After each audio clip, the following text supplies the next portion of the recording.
We can be off at 50. Let's be off at 50.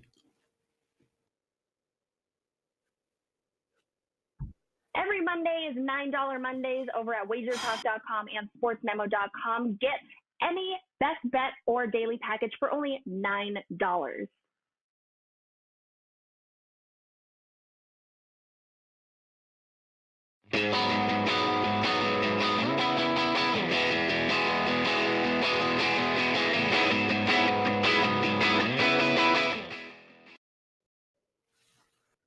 Welcome to Wager Talk Today. Great weekend. Had fun. Teddy covers with me. Marco D'Angelo right at the top.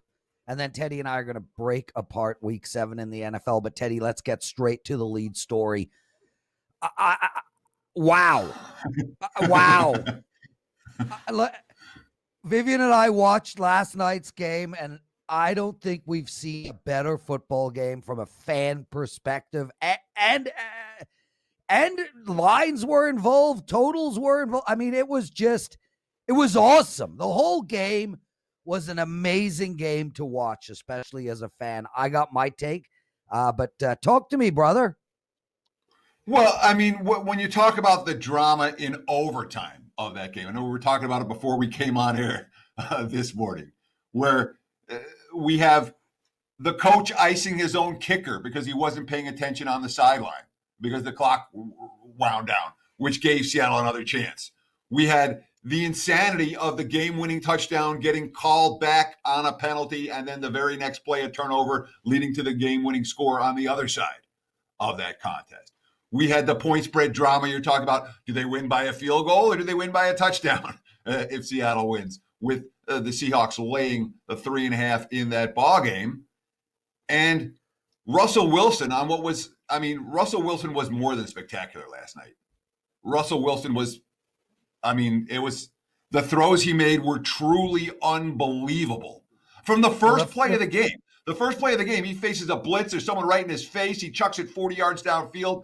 And Lockett comes up with a catch with a guy that couldn't have defended him any better. You're like, I needed Arizona plus the points last night. I got Arizona plus the points last night. It was the only bright spot on my Sunday, unfortunately. But it was a sweat. It was a hell of a football game from a betting standpoint. The only right side there was the over. Yeah, and I didn't release the play to my clients, but I did bet the over. I bet Arizona on the money line. Arizona was down 10. I got plus 425 on Arizona in game. I bet that. I bet over 27 in the first half, and I bet Russell Wilson over in yards, which was blown away by like the third quarter. And that one pass Russell Wilson made, I think maybe in the third quarter to Baldwin, to Lockett, 50-yard, right in the basket. I mean, Vivian and I were in awe, but Teddy, put all of that aside. Shout out to the incredible defense that Arizona showed at the end of the game. I mean, that up the gut sack, you don't see those very often. Dropping back the 4 to get that interception. Seattle just didn't make adjustments as late in the game as Arizona, and I think that's ultimately what helped Arizona win the game. Vivian was sitting next to me. She was like, oh my God, this Arizona defense is unbelievable. And I turned to her and I said, yeah, they let 34 points in. How unbelievable really are they? What a fun game. Well, I mean, the whole thing is that they gave up 34 points. They got torched. And you can't blame the defense for having a bad game. The coverage was there. The pressure was there. And they made plays when they had to at the end of the game. So a lot of times what the betting markets do, they're going to look at box scores. They're going to say, oh, boy, that Cardinals defense, they can't stop anyone. We saw that they can. Given the right circumstances, they will. Also, we got to just say, and then we're going to bring Marco right in, we got to say quickly, however great the Sunday night NFL football game was, and it was a 9 out of 10. Saturday's baseball game. Oh, my God. Like, I think we went I'm not even kidding, Teddy. I think there were 9 half innings with a run in it. In a row. Drama, right? Yeah, in a row. In a row. I mean, we were gifted with just 2 absolutely stunning games. And then don't forget Indiana and Penn State game. I mean, what a weekend.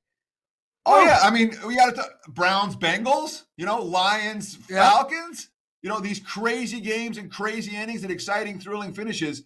It was on display across sports this weekend. Hell of a weekend for fans. Exciting weekend for bettors. Hope you guys made out a little bit better than I did, unfortunately. Okay, let's do a quick highlight of the weekend and then bring my co-founder, partner in crime, Marco D'Angelo, in. We had some monsters this weekend. Las Vegas, Chris, number 1 shout out, 4-1, 5-1 college football day, Saturday, 5-0 NFL Sunday. Rob Vino, 5-0 NFL Sunday. Nick Borman in golf and soccer, 16-7 weekend. Tony M, 16-8 Saturday. I had a 4-1 Saturday.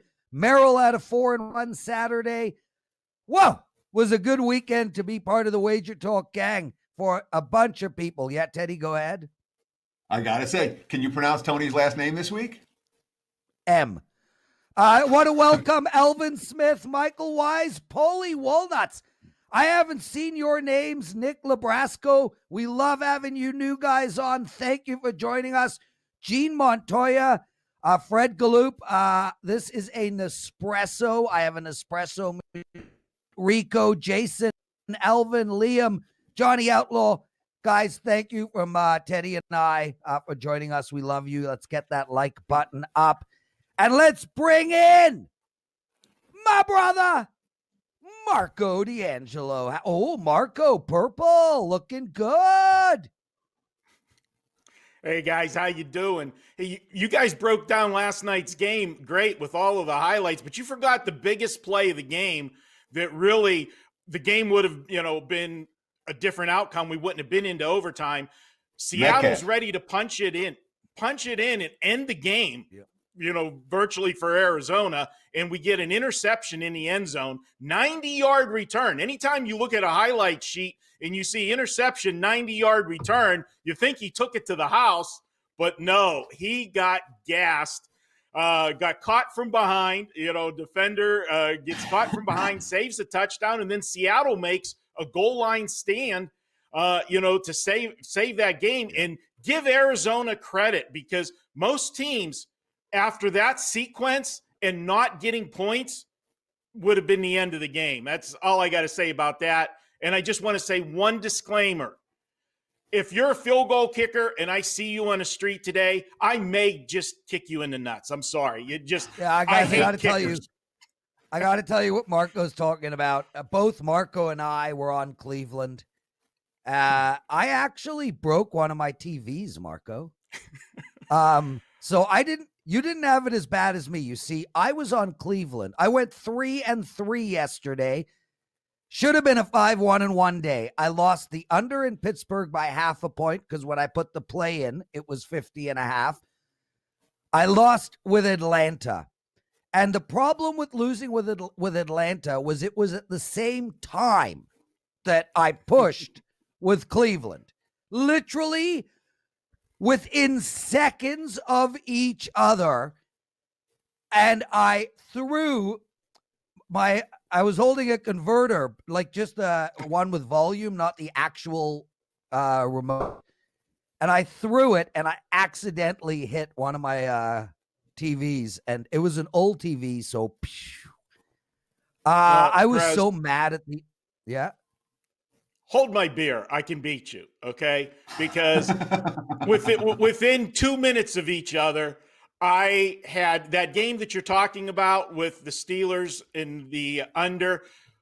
They miss a field goal at the end of the game where, I had Tennessee. It was a wrong side. I'll own that. But they got to the point where they kick the field goal and go into overtime. They got all the momentum in the world after that, comeback. miss that, which, unfortunately for me, that was my 5% play yesterday on Tennessee. And then just moments later, I get the comeback on Cleveland. Fortunately, I put it in earlier in the week when there were some threes available, and we got the push out of the game. But that's two gut-wrenching jobs. And then, Arizona, when I wanted them to miss the field goal, they made the field goal to go to overtime because I didn't want any parts of overtime. Not with the day I had, because I saw a Seattle touchdown coming. I'm sorry. All my buddies that were texting me during the game, I said, live bet Seattle TD. The way today has gone, live bet it. They're going to score a TD. And sure enough, Seattle did score a TD, but it got called back. Yeah, I mean, when the Seahawks won when the Seahawks won the toss, I thought the game, Arizona's dead. Seattle's going to march down and score a touchdown. And then when they didn't, and then Arizona iced their own kicker and gave Seattle another chance. I thought for sure the second time. Now the defense is even more gassed. And they did score a touchdown on that drive. Thankfully, but guys, in this instance. Guys, I want to quickly mention. Nothing better mention, than being in a – sorry. Go ahead, Marco. I was going to say nothing better than being in a sports book when that touchdown was occurring. He's running down the sidelines, and it was all Seattle backers. I was at South Point last night. They're up, they're screaming, cheering, high-fiving, and then you hear this dead silence when the yellow flag's on the field. Yeah. And, but you know what, guys? Everybody goes – Guys, let's move on. I do want to quickly say that penalty was the right call, and it was the right call, Teddy, and the receiver would have been tackled 4 to 5 yards away from the first down marker. So I agree. Get to it, Marco, brother. We got a great game going tonight. 5-1 Bears on the road playing the Rams. Last I looked, and that was before I went to bed last night, minus 644.5. And it's still the same. Let's take this game apart. What do you like, my friend? Well, guys, anytime I break down a game, if I get a situation, generally I look at if I got the better defense in a game and they're getting points, I'm going to take that team. And then we look at Chicago, and they've played clearly the tougher schedule so far because the Rams have had the luxury of playing all of the teams from the NFC least, or also known as the NFC East. That's been a benefit for them. But even with all of that said, I am just not sold on the Chicago Bears team. This is an offense that over the last 3 games has scored a grand total of 54 points. 18 points per game. Now, why did I say the last 3 games and cherry pick those 3 games? Well, those are the 3 games that Nick Foles has started for the Chicago Bears. I'm not sold on him at this point. I don't like Mitchell Trubisky, but in reality, they're putting up the same kind of number. So there hasn't been that drastic improvement other than maybe the team has more confidence in Foles. But what concerns me about Chicago in this game is they have become a completely one-dimensional football team. They cannot run the football at all. Since Foles has come in there, they have had 28, 35, and 63 yards rushing in the last 3 games. You're not going to win in the NFL if you can't have some kind of sense of balance on offense. And, if you don't have that threat of stretching the field, which I don't think they have with this Bears offense right now, I think the Rams are going to get it done. And I know everybody's going to look and say, hey, the Rams last week, they got drilled by San Francisco. Well, I'm going to point a couple things out about that game last week. One, it was a Sunday night game. It was a home game for a team that, we're only in October, but let's be honest, because of the record the Rams had and because Seattle was on a bye week and they were undefeated at 5-0, that was an absolute must game for the 49ers, and they delivered. I'll also point out the fact that going into that game, the Rams that was their 4th road game in 5 weeks, a horrible scheduling spot. Now, granted, that last road game, it was a short road game, obviously from LA to San Fran, but in the other weeks, the road games, they went east 3 times in a 4-week period. Just, ridiculous scheduling spot for them. I think they get the job done tonight.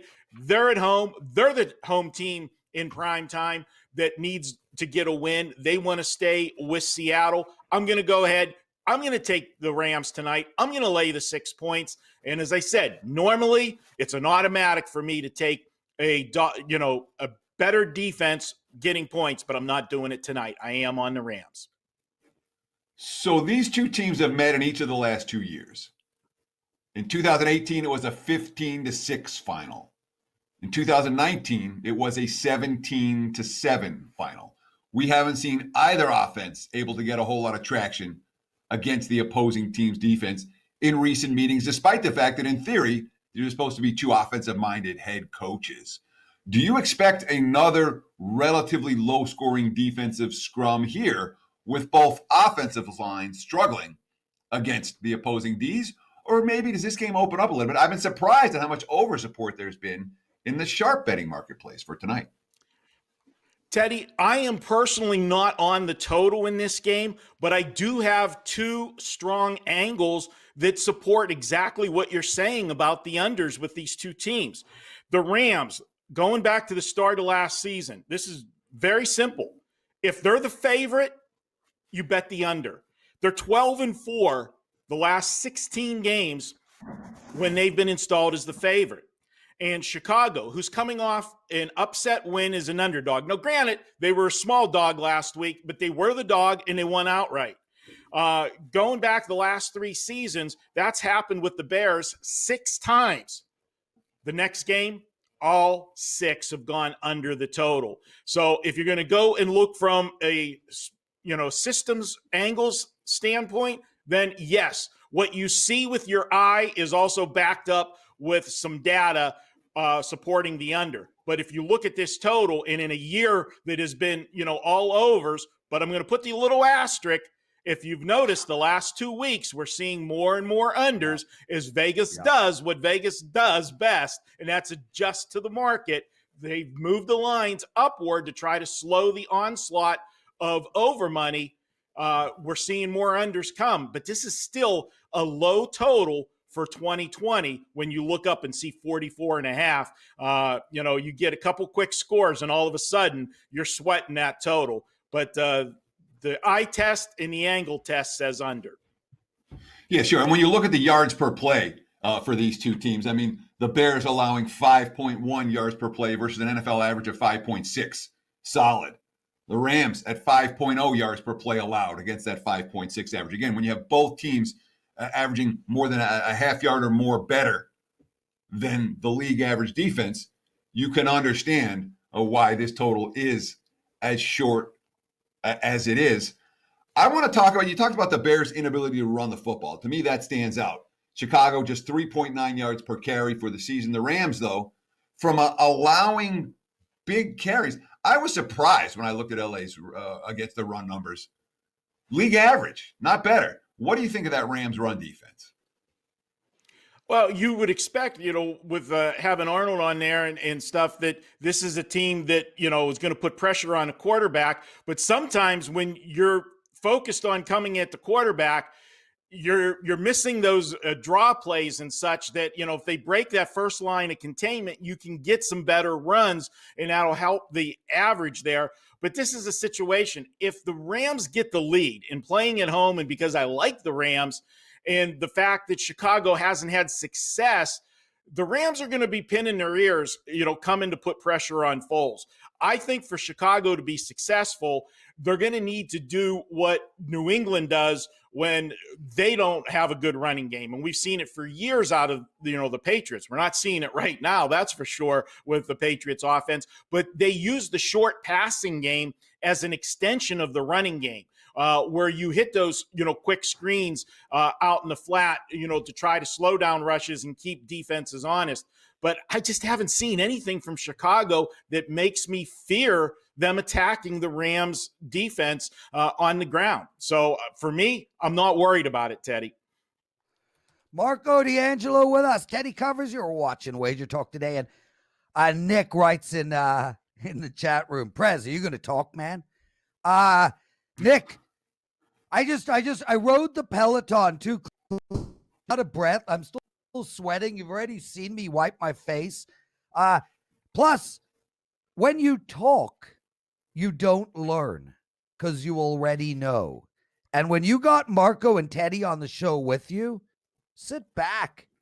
I always learn from the two of you guys. Jason C. writes really quick, Marco, the same Rams that almost lost to the Giants? Jason C., that is the squarest comment ever made in our chat room. Yeah. And Green Bay was the same Green Bay that didn't score in 3 quarters last week, and yet they demolished their opposition this week. Come on, man. That is like literally the reason people lose in betting. Anyway, Marco, what do you got to promote? We got to get moving. We love having you on, bro. Well, you love having me on because what I have to promote is I have a Monday Night Football selection tonight, guys. Head over to WagerTalk to pick it up. I'm going to give you a hint. It's the same thing I just gave you right now. So, save the $9. But we will have something else up today for early football for this week. Wait. Anybody who was just about to buy Marco's play for $9, don't save the 9. Give it to me. I have 5%er up on tonight's play. Brother, get out of here. Teddy, we are right back with your best segment of the week. First-time customers at WagerTalk.com and SportsMemo.com receive $25 in WagerBucks after your first initial purchase. All you have to do is sign up, make your purchase, and you'll get $25 in credit.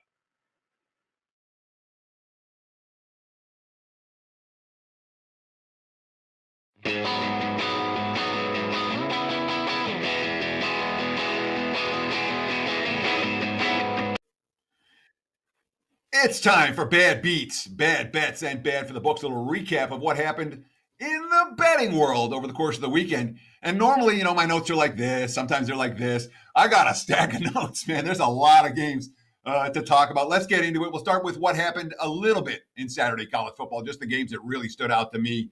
Obviously, let's see, Bad Beats on Saturday. You had Ole Miss plus 3.5. You had the fumble overturned. Then Auburn's supposed to kick the game-winning field goal, but oh no, the dude's breaking tackles and into the end zone to win by 7. Brutal beat if you had Rebels plus the points. What about Nebraska plus 28? They gave Ohio State a game. That was a battle for about 20 minutes, maybe 25 minutes. Ohio State up 28 inside the 5, less than a minute to go. What do? Every coach takes a knee there. In fact, Todd Day was upset that he didn't take a knee there and apologized after the game to Scott Frost for not doing it, but they didn't take the knee. They punched in the touchdown to win by 35. That's a tough way to lose when the coach apologizes for the touchdown he scored to cause you to lose against the spread. That's brutal. And of course, Penn State, Indiana, the Nittany Lions, you're not supposed to score that touchdown. Wouldn't matter from a point spread perspective. Could have mattered from a point spread perspective. I guess Penn State kills the clock, but Indiana with the most insane finish you'll ever see, winning that game. And one of 2 games this weekend where a runner's supposed to go down and rolls into the end zone. We'll talk about that in a minute. We get to Sunday's action. There was plenty of bad beats in that regard. Let's see. Sunday, NFL. You had the Browns missing the extra point. Minus 3.5. Minus 3s were available. Minus 4s were available. Minus 4.5s at kickoff. Well, the missed extra point means it doesn't land in the middle. They win just by 3. But for the amount of sweat that you used up in that fourth quarter of that game with back and forth to lose on a missed freaking extra point, that's tough. The Falcons, again, snatching defeat from the jaws of victory, only for money line bettors. At minus 1.5, the game-winning field goal would not have been good enough. Remember, they were down 16-14, but of course, Gurley, too, rolled into the end zone on a play where he's supposed to drop at the 1. Gurley's done that successfully before. He was unable to execute that play successfully yesterday. Bizarre finish with that one, with Atlanta literally. Here's the win. No, we don't want it. You guys take it. Let's see. The Bills were 0 in the red zone.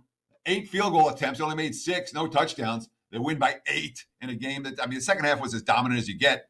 They never got in the end zone. They were laying 9.5, 10. That was a tough beat. Kind of if you had Buffalo. We talked a lot about Seattle. the penalty on the field goal. Arizona gets the first down, then the touchdown, the field goal to send it to overtime. Then Seattle touchdown gets called back on penalty. Then Arizona wins straight up. Certainly tough if you had Seattle in that ball game. What about the Panthers-Saints over? If you had the under in that game, only 7 drives for each of the two teams. That's as short an NFL game as you'll ever see. Still got the 51. How about the Jags? Plus 7.5, plus 8 in that game. They led by a touchdown late in the third quarter. Oops. Jacksonville, no good. Chargers come back not only to win, but win by 10 and cover the number. And, of course, we also mentioned that total. The Steelers and the Titans total lands 51. Gostkowski's missed field goal kills over bettors at the end of that ball game. And, of course, let's not forget baseball. World Series last night, we talked a little bit about the wild Game 4. Last night's game, not as wild for the disappointment of all over bettors. It was 3-2 in the third inning. Stayed under 7.5 and 8. I mean, Glasnow was one pitch away from getting pulled. Ended up being dominant his last 3 in there. The 2 bullpens go 7-1, 7.1 innings without a run allowed. Game stays under the total. Looked very much like the 5th consecutive over in the World Series. Instead, the World Series now just 4-1 to the over. Bad bets. Let's see. The Patriots took money before kickoff. Some of it was mine. A lot of it was mine. Well, not that much, but that was a bad bet. The Cowboys took money before kickoff. That was a bad bet. Chiefs Broncos under, steamed. Oh, it's going to snow. Well, snow games are now, 70% to the over? I saw, and I haven't been able to verify that independently. I saw someone who I trust throw out that number. Bottom line is not a snow game. Plenty of offense in that one. KC and Denver gets over the total. All the money came on the under. And, of course, bad for books. The overs were back in play again yesterday, 7-4-1 to the over in the NFL. The Panthers, they were probably the most popular underdog on the card yesterday. And, of course, the Packers were in every parlay. The Chiefs were in every parlay. The Bucks were in every parlay. When you have 3 public favorites all cash in like that, that's usually not a good result for the house. Whew! There's a little recap of what happened betting-wise Saturday and Sunday. Back to you, Prez. Teddy, awesome stuff. I got to add quickly to your segment at 100 miles an hour. My personal weekend. Thursday starts. I'm on Philly. Turnovers galore in the red zone. Friday, Teddy, lost my shit. I'm on under 7.5 in the baseball game. Home of the 9th with 2 out to take it to 8. I was the idiot on Ole Miss Saturday, Teddy. That's me. Ooh. And then I had Cleveland yesterday, Atlanta yesterday, and the under in Pittsburgh. All of those brutal, and yet I had a winning weekend. Anyway, guys, I want to welcome a bunch of you into the posting forum. Trans, Gene, Robert, Anthony, Elliott. A lot of new names, Teddy, which is so great. We got a guy with the name Revenci Felicia. I hope I got that right. Alex, nice to see you, Mr. Brett, haven't seen your name before. Abel, you're always awesome. Boudreaux, Josh Kiss, Zach Kim, I haven't seen a bunch of your names. So great to have us. Real quick, we got Monday at Sports Memo and Wager Talk, $9 Monday. You get any single play from any handicapper for $9. There are guys that have a couple of plays up for Saturday, maybe Thursday night football, Sunday NFL. If it's up today, it's $9. So make sure to head over to WagerTalk.com or SportsMemo.com and get the $9 package. 83 likes so far. That's outstanding, guys, at this stage in the show. Thank you very much. Well, Michael's still coming up. But Teddy, me and you, we're going straight into what did we learn week 7 in the NFL. And right off the bat, I want to start. And I'm sorry you had a 5% play on the New England Patriots. It happens. At least you didn't sweat as you texted me. Let's start with the Patriots, man. Is it over? Are they done? Yes. Yeah. I mean, yesterday was all the reports coming out of New England all week were everyone's back in practice. Patriots offense is clicking. Things are working. They're healthy. They're ready to go. And when you come out and see that level of both sides of the ball, I mean, yesterday was a freaking disaster. And again, in some ways, it's easier on your gut when you have a clear wrong side loser as opposed to getting it ripped out of your heart ripped out of your chest at the end. But I haven't seen, I mean, of all the things that happened yesterday, the most stunning to me was New England. It was just a no-show in a game where we've seen the Patriots in these spots dozens and dozens of times over the last 20 years. And there hasn't been a single no-show. So very telling game. We have to look at New England differently today than we looked at them prior to yesterday's game from a power rating standpoint. And again, when I have a big play on a team and it loses in non-competitive fashion, that means my power rating numbers are off. And I have adjusted New England appropriately to make sure that I'm not going to be riding the Patriots this week. I'm actually surprised how short the line is with Buffalo against New England this coming weekend. Yeah. Patriots look lost right now.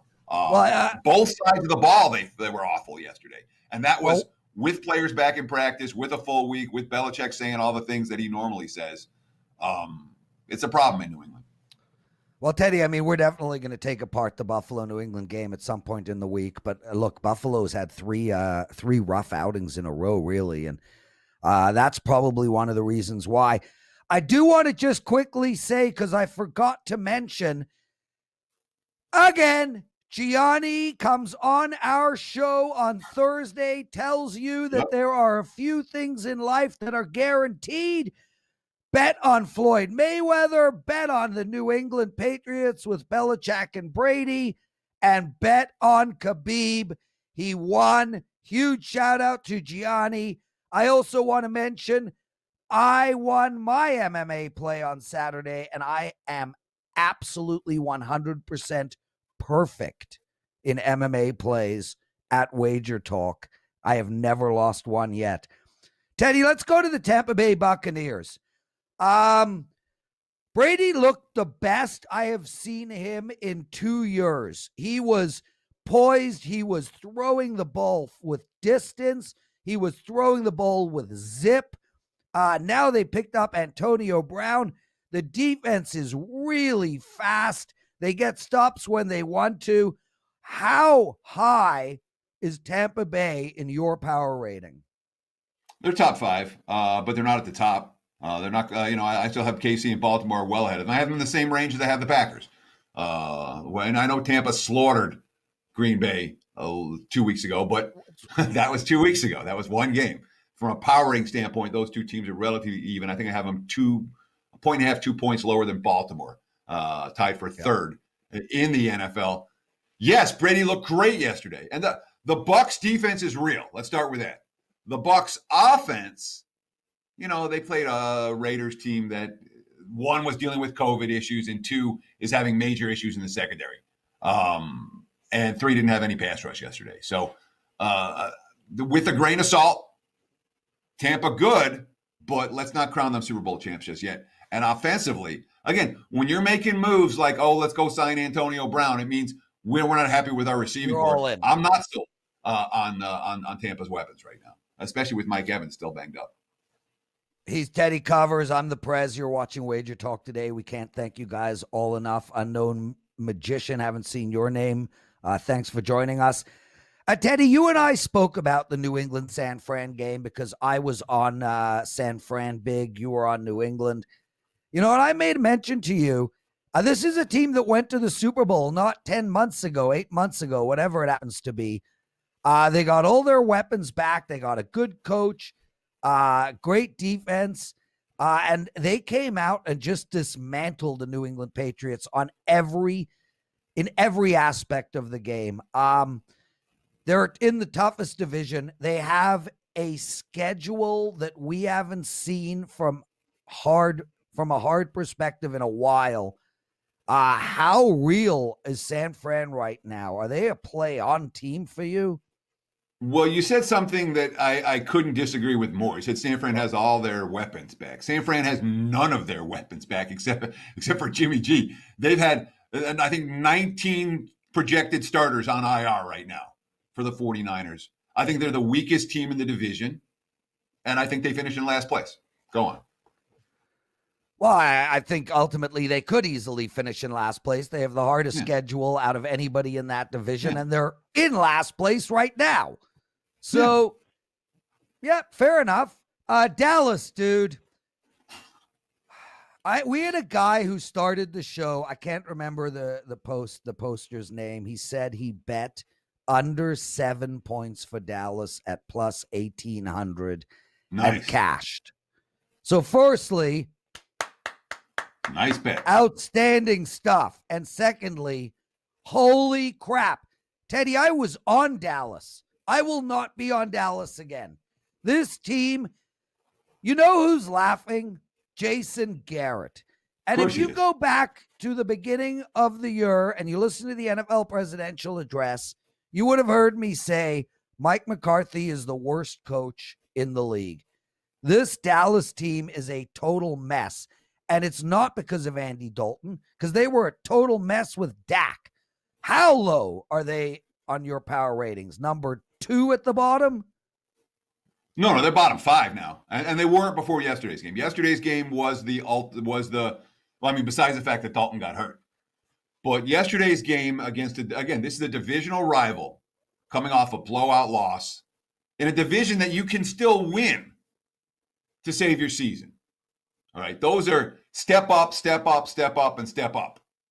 And what they do? They step down. It was every bit the no-show as the previous week against Arizona was a no-show.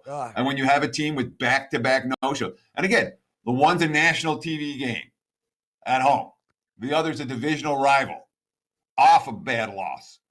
When you have those two, all you can do is just crash Dallas in your power ratings and figure out a way to bet against them or leave them alone. But, of course, we are talking about a team that's already 0-7 against the spread this year. So it's not like there's any betting bandwagon for Dallas right now. A difficult team to back, difficult team to step in front of, easy team to pass. But even at 0-7 ATS, I'm not, this isn't one of those spots. The Jets covered a number yesterday. Maybe Dallas covers here this next week. But Teddy, that was as ugly as it gets. Dude, can you imagine being Mike McCarthy? You get the job at Dallas. It's so exciting. They got a quarterback, a wide receiver. They got a fast D. They got a great middle linebacker. They got fans and a great owner, blah, blah, blah, blah, blah. It's like Mike McCarthy got a date with the hottest woman. He's been waiting 10 years to go on a date with this woman. She is a total babe. Gets her home, takes her clothes off, and she's got moles and hair and scars all underneath. Yuck. Lions, Teddy. What I really like about Detroit yesterday was the moxie they showed at the end of that game on that final drive. One quick question. Does that propel them?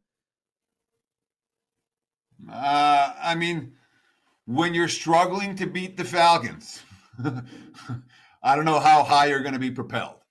Atlanta did not play well yesterday.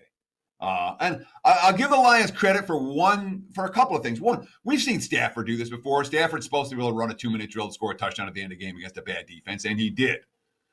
But we saw something else from Detroit. Back-to-back weeks, the Lions defensively have stuffed the run. Yeah. Shut it down completely. That's probably a good sign moving forward. Teddy, I don't think the Saints are all that, do you? Define all that. Are the Saints a Super Bowl? I have the Saints probably about the 4th or 5th best team in the NFC right now. I don't look at the Saints as being a legit contender. They're a step or two behind. Yeah, they almost lost to Carolina at home. Teddy, how good is Arizona? They are, I think, plus 2,000 to win the Super Bowl. It is not out of the realm of possibility, dude. Arizona. It's not out of the realm of possibility. But I'm not looking at Arizona as a playoff team, let alone let's win some playoff games, let alone they're going to win the Super Bowl. There are at least 2 teams in that division that are better than Arizona. Even though Seattle won the game last night, I'll take my shot with Russell Wilson in a playoff game before I'll take it with Kyler Murray. And speaking of which, I've been really high on Seattle since day one. I even said I think they're the best team in the league. Their defense is a mess, Teddy. And we knew their defense was a mess, but I really thought that Pete Carroll would at least turn it around to some degree. They were just a total disaster yesterday. I don't think Seattle can go anywhere with that defense. They just can't make a stop when they need to. Sure. And that's why, again, when we're talking about the teams to beat in the NFC, we're talking about the Green Bays and the Tampa Bays of the world. Defense wins championship. And for all the success that Russell Wilson has had this year, Russell Wilson was amazing last night. When your quarterback plays a game like that and you lose, it tells you that there's work to be done on the defense side of the football, which there is for Seattle. But again, what a team is before Halloween is not necessarily what a team's going to look like in December. Yeah. When we're talking about future book wagers and that sort of thing, you always want to be saying, is there the potential for improvement for Seattle defensively? Could they be buyers at the trade deadline? And we've seen the Seahawks make aggressive moves in years past. Yeah. I wouldn't be surprised they make an aggressive move again this year. Teddy, one more team to talk about. I just want to say I love all these new names. Bad Habit, Antoine, 17 Clipper, Robert Lazlow, Lufty, TQ. We can't thank you enough for joining us. Teddy, Pittsburgh Steelers.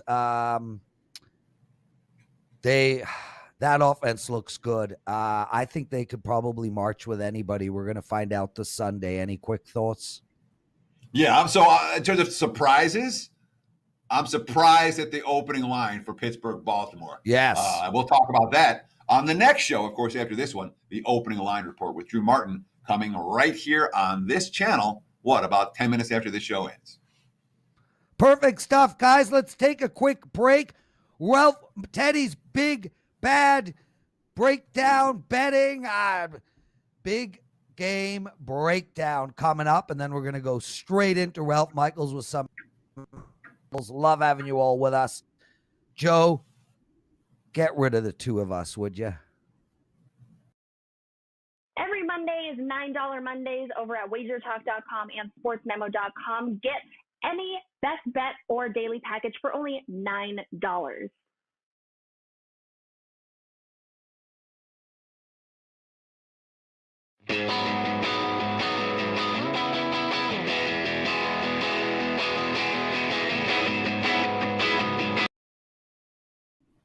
It's time for a big game breakdown here on Wager Talk today. And look, as you get into this weird time in October where there aren't games and we don't have hoops yet, and there's no World Series tonight, guess what? That means there's basically one game to discuss. That's the Monday Night Football game. We've already broken that down, which means I got to find something else to talk about, big game breakdown, which means let's talk divisional odds right now, Prez. NFC East. Let's start in the NFC. In the East, we have the Eagles as the chalk, minus 165. The Cowboys, plus 350. The Washington football team, plus 4.25. The Giants, plus 1,300. And this is something we talked about a few weeks ago. If there's one division to take a shot with the long shots, the Washington football team or the Giants, this is that division. Yeah. So far, Philly, do they deserve to be minus 165 to win the NFC East? Yeah, I mean, Teddy, I look at the Eagles and think no chance. I think they definitely are the front runner, but I'd have to pay even money. If I'm going to make a bet there, I'm going to make a bet on Washington at plus 375. That defense looked good yesterday. Kyle Allen is playing better. You got to take a flyer. It's Washington at plus 375 for me. Yeah, plus 4.25. Of course, I'd rather have the Giants. I'm just talking from where I'm looking. Sure. I'd rather have them at 4.25. All right, let's talk NFC North real quick. The Packers minus 275, the Bears plus 250, the Lions plus 1,500, the Vikings plus 6,000. Green Bay deserves to be the chalk here. Is Chicago or Detroit live at plus 250 or plus 1,500? I'm not convinced I'd take a flyer on either of them. But if the Bears win tonight, maybe they are live. I can't take the Packers at minus 275. I certainly can't take the Bears at that number. If I were to take a flyer, I would on Detroit at plus 1,500. But for me, that division's an outright pass. Let's talk NFC South then. The Bucks minus 150 to win the division. The Saints plus 120. By the way, these are these are William Hill numbers, I believe. You can obviously, if you shop around, find some different numbers. But Bucks 150, minus 150, Saints plus 120, Panthers 25 to 1, Falcons 100 to 1 just to win the division. You gonna take a flyer on Atlanta? No chance, Teddy. And actually, I really like the Bucks here.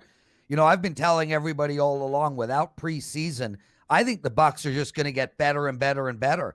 The wide receivers and quarterbacks, they need time to mesh. As the season progresses, so long as Brady's arm can stay intact, I think this team is going to get better. They just added a huge weapon that Brady likes. Minus 150 for the Bucks. I think that's a bet worth taking. Sure, and of course, from a defensive standpoint, I don't think there's any question Tampa has the best defense in that division. Oftentimes, we focus a little bit too much on the offensive side of the football, not enough on the defensive side of the football, which is why I want to talk about the NFC West. Seahawks minus 140. And then the other three teams right there, the Cardinals plus 425, the Rams plus 450, and the 49ers plus 500. Big move towards San Fran after they've notched back-to-back wins to get back in contention in let's call it the toughest division in football. Teddy, unless the Seahawks can get their, I don't think that's a good bet at all. I would lean towards Arizona at plus 450 and the Rams at plus 450. I got no problem with taking both of those bets. One of them I think will win. I think we're going to see Seattle digress. Their defense is a disaster. Yeah, although their quarterback's playing at a pretty incredible level. If Absolutely, I'm going to take one out of the so NFC did West Dan at the current Marino. price points, if I'm going to take one out of the NFC West at the current price points, I'm going to look at the Rams plus 450. Again, I want a team with a defense that can get stops. The Rams can get stops. They're a big dog, just like the Giants. What we talked about in the NFC East, a team that has some semblance of a defense that, in theory, could get stops. We'll talk AFC divisional futures later in the week. But now, hey, we got to get to Ralph. We're running late. Where's the pen? Bring us the pen. Ralphie, baby. Dude, I first want to start by saying we love having you. You are the freaking man. 3-1 Sunday yesterday for Ralph. Congratulations. What do you got for us today? I got to ask you a question, Prez. And I'm not calling you out here, but I just want to know if you changed your mind this much. On presidential address Tuesday, you said Seattle's the best team in football, and now you're not betting them to win the division. Did their defense last night sway you that much? Yes. Yes, it did. And you know what? Next week I could be swayed again. If you cannot allow yourself, like Teddy has been with New England, if you can't make adjustments, all you are is Mike McCarthy and the Dallas Cowboys. If you want to be great, you got to make adjustments, and you got to make them fast. Fair enough. Angle of the day, guys. I do want to point out, obviously, I'm giving you angles that both slant the under. I'm giving you a system which has been dynamite that slants the Bears, but I have no action in tonight's game. So these are just angles that apply, not saying these are the teams I'm using. The Rams, 1-9 over-under as a favorite. That's as simple as it gets. The Bears, 3-9 over-under as a dog. And when they're a dog of 3.5 or more, they have gone under 6 straight times. So again, clearly, both sides have angles leaning with the under. And I'll tell you what, guys, Ralph. One. Go ahead, Teddy. Let me jump in real quick because I think the way you phrase that sometimes is confusing. The Rams 9-1 to the under their last 10 tries as favorites. The Bears 9-3 to the under as a dog. When you say 1-9, I agree. Sometimes I think it's confusing. half the people in the world go 3-9 because you're reading over under. Because if you say this, let me bring this point up, Teddy. If I say they're 2-5 ATS, we know that means win-loss. I don't say 5-2 to the loss. So I read the over-unders the same way as I read the win-losses, the number as it represents, with the over being the first, the under being the second. So that I won't change. I'm stuck in my old ways, so I will continue to read them that way. You can feel free to correct me. And this system, the system I have is a system that works. It's a system that is now 86% since 2011, Teddy, and it applied to San Francisco against New England yesterday.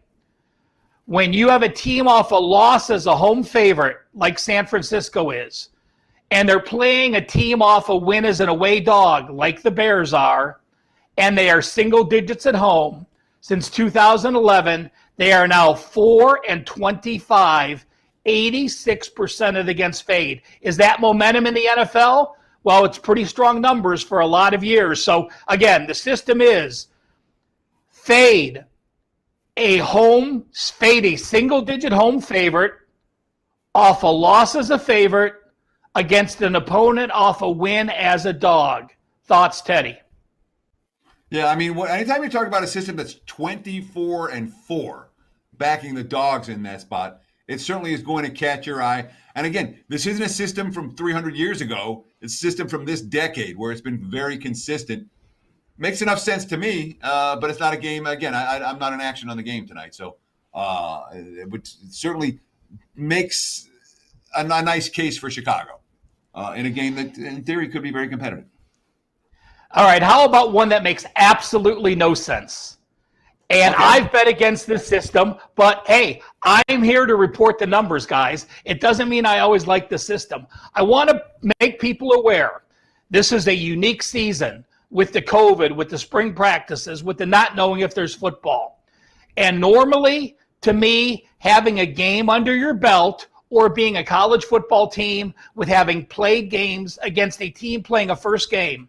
This year, guys, a team playing a first game of the year against an opponent playing their second or more games, the team playing the first game of the year, 25-10 against the spread, 71.5%. It's Colorado State against Fresno, New Mexico against San Jose. Again, do I think it's an advantage having a first game? No, I don't. But let's think of the other side. You've had multiple weeks to practice for an opponent. Perhaps you are more rested and ready to go. So I'll take it with a grain of salt. So teams playing their first game of the year against the opponent's second or fourth game, 25-10 ATS. Those games have also gone 22-12 over under, 64% to the over. So again, to me, it doesn't make sense, but I want to share the numbers with you so you're aware. And a wager talk, did you know, Teddy? I know you did. Oh, go ahead, Teddy. Go ahead. Sorry, bud. I was going to say the only thing that makes sense about that is when you think about the betting market reaction. The betting market is going to react to the teams they've seen already, and they're going to view it as a negative for the team that hasn't played yet. That's the only thing I could think of that would lead. That makes sense with that 25-10 ATS angle. Yeah, again, in my mind, it's still an advantage having a game under your belt. But again, this is a unique season, so we'll report the numbers. And just take a look at this week's college football season year to date. There were 10 upsets this past weekend. And remember, the next few weeks when we add the Pac-12 and MAC schedule, we're going to have the biggest college football schedules we've ever had. Normally there's buys. The biggest upsets this week, Rutgers plus 10.5. J State beat FIU as a 10-point dog. Wake Forest over Virginia Tech. San Jose State over Air Force. And Indiana over Penn State. Dogs this year have won 26.1% of the time.